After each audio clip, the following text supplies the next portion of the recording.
Thank you very much. I'm very privileged to have this rare opportunity to share my still evolving thought on what I would simply characterize it as spiritual humanism, which I think is an underlying thesis in this UNESCO new initiative to underscore the importance of culture in the global community, especially in the 21st century. Put it very simply, my concern is the global significance of local knowledge, or simply to use concrete humanity. What kind of anthropological and cosmological vision is there, especially in the last 25 years? In addition to economic capital, we need to underscore the importance of social capital in order to define that. In addition to technical competence, the importance of cultural competence. In addition to cognitive intelligence, the importance of emotional intelligence, maybe better ethical intelligence. So moral values, in addition to spiritual, to material conditions, necessary for not only human flourishing, but even human survival. So the economic question, if it is exclusively the concern of UNESCO, it will be a very impoverished project for us. Part of the reason is because cultural globalization actually underscores cultural diversity, very different from economic globalization. Peter Berger has argued this case persuasively. Because in the globalizing world today, all the primordial ties, ethnicity, gender, age cohort, language, place of birth, class, social structure, stratification, and of course religion. Each one of them is consequential in our understanding of what we are. And this is why the best way to understand culture, as I understand it, it is a meaning structure. It deals with the meaning of being human. It's not a dispensable luxury. It's not simply artistic expression for the elite. Every human being is involved in this process. Culture is essential for our self-understanding.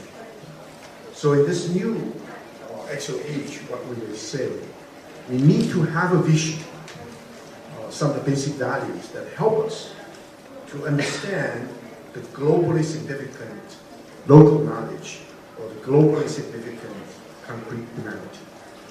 We know in the UN and of course UNESCO discourse, we put a lot of emphasis on the importance of freedom, of rights, of legality, of dignity of the individual, of all kinds of values that hopefully not only universalizable but quantifiable. I think the time is right for us also to put a greater emphasis, in addition to freedom, the importance of justice. In addition to rights, the importance of responsibility.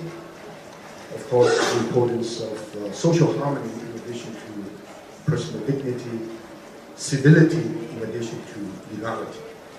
I would simply want to share with you one idea, that is, in addition to rationality, we need to underscore the importance of sympathy and empathy as an underlying value in human flourishing. I would like to specifically suggest the African idea, which is accepted by virtually all African tribes, Ubuntu, U-B-U-N-T-U, Ubuntu, as a way of addressing this issue. What does it mean? It's very complex. No translation is satisfactory. But one way of doing it is that I am because you are, which means my existence depends upon my recognition of the other and respect for the other. Therefore, the idea of the self as essential relationships. And as essential relationships, you have the dignity, autonomy, independence of the self, because it's essential. But as relationships, the center has to be interconnected with an ever-expanding network of relationships. Therefore, possessive individualism in the liberal tradition is not going to work, not only not going to work for the rest of the world. It's not going to work in a highly industrialized society as well. We need to have a very different vision. Now, in this connection, I think if we think in the Axial Age civilizations, Christianity, most people consider faith as the most important feature. But I know if you follow Pauline thinking, faith, hope, and love, it is love which is close to compassion, to sympathy, is the most important value.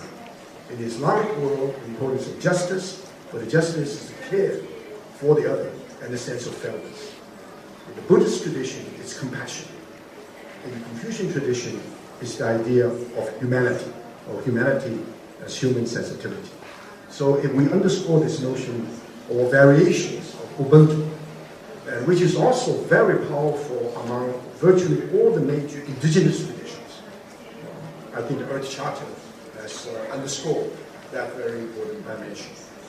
So let me conclude. If we consider this as a very important feature of human survival and human flourishing, as a core value, which of course not at all in conflict with rights, with rationality, with freedom, then I think we need to have a vision which is not just anthropological. The vision has to be both anthropological and cosmological, because the question of the Earth. Therefore, it has to be an anthropocosmic vision. And this idea of humanism, which is not secular humanism, as the hallmark of the Enlightenment mentality of the modern West. Of course, it has generated great values, but at the same time, it is too anthropocentric, too instrumental in terms of rationality, too Faustian in terms of relationship to nature, and too self-centered, too Eurocentric. So in this cosmological as well as anthropological vision, nature is an integral part of human community. In other words, nature should never be considered as a collection of objects out there. It is part of our community. In other words, being human is not being anthropocentric. Being human is to incorporate the nature that must be appreciated, admired, revered, and cherished. So, in this particular sense, then, the four dimensions of human experience, the question of the self, the question of community, the question of nature, and the question of heaven, of course, functional equivalent of God or Allah, will have to be taken into consideration in developing a cultural strategy. This particular strategy underscores the fruitful interaction of the body and heart and mind at the personal level as essential relationships. The fruitful interaction of the self and community. The community variously understood in terms of the family, neighborhood, nation, and global community, and the life world and beyond. And a possible, sustainable, harmonious relationship between human species and nature, and also mutuality between human heart and mind and the way of heaven. In this sense, the following issues need to be addressed. The theory and practice of self-cultivation. Every human being, as a human being, has to develop a sense of personal worth, not through simply self-centered ideas, but through communicability with the ever-extending network of relationships. And the community is not simply a community based upon contract. Of course, contracts have to be clear, but based upon fiduciary. Fiduciary is trustful, and trust, a sense of trust in terms of human relationships.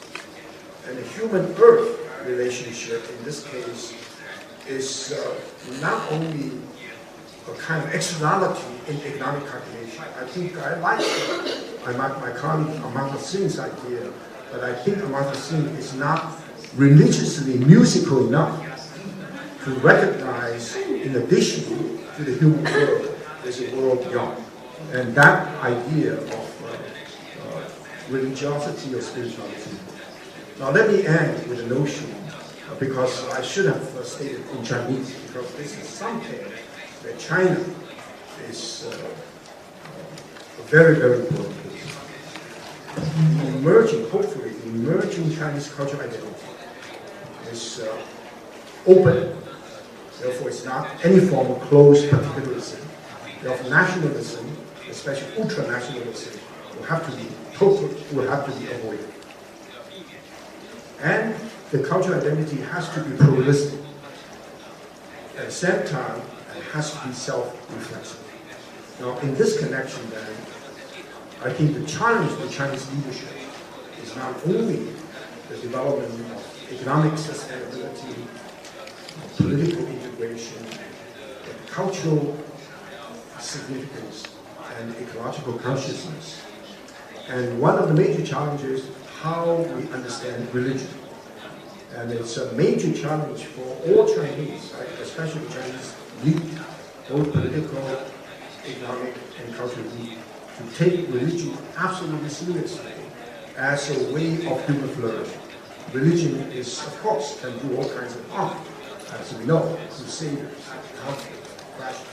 But unless we understand religion as a way of human flourishing, our understanding of human will be imperfect. That's the reason why I underscore the importance of a spiritual humanism.